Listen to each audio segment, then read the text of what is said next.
This is my third video with my new guitar. I just recorded a little while ago, listened to it, and I realized I couldn't hear what I was saying.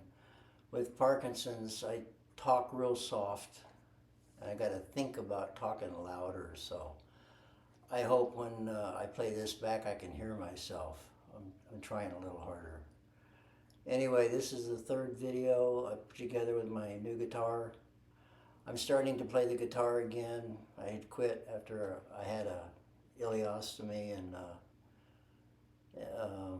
but then I thought, well, I'll start up again, so I started up again. I thought I'd just share with you the very first song that I played on the guitar. I was taught by my grandpa Farnham. He was born in the 1800s. He was a pretty good guitar picker. And actually his mother-in-law played the banjo. That's early 1800s and down south. But anyway,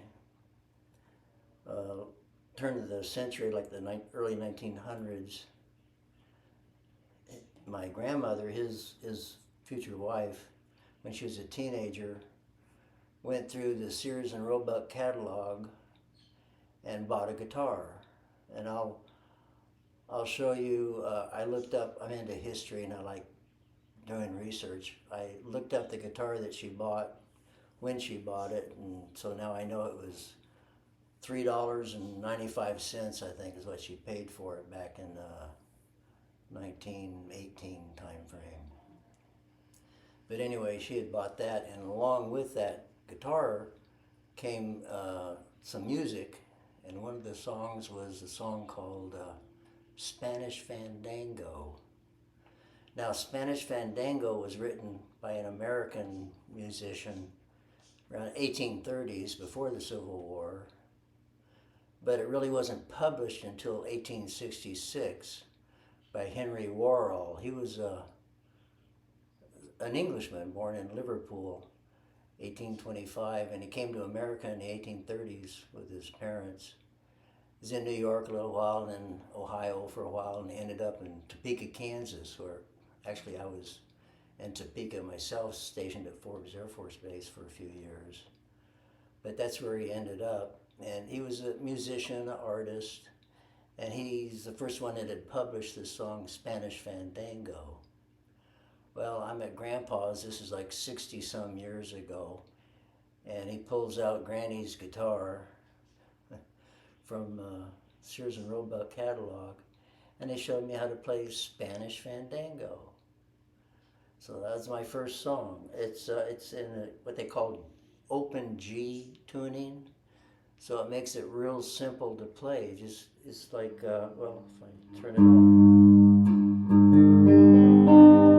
without hitting a chord, you just strum it and you got G.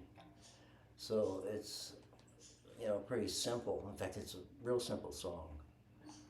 Well, let me go ahead and I'll do Spanish Fandango, what he taught me. There's probably hundreds of different versions of this tune, but I'll just show you what he showed me 60-some years ago. I'm kind of stiff. My sentiment's wearing off. I'll give it a try.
going to take me about a week to turn the computer off.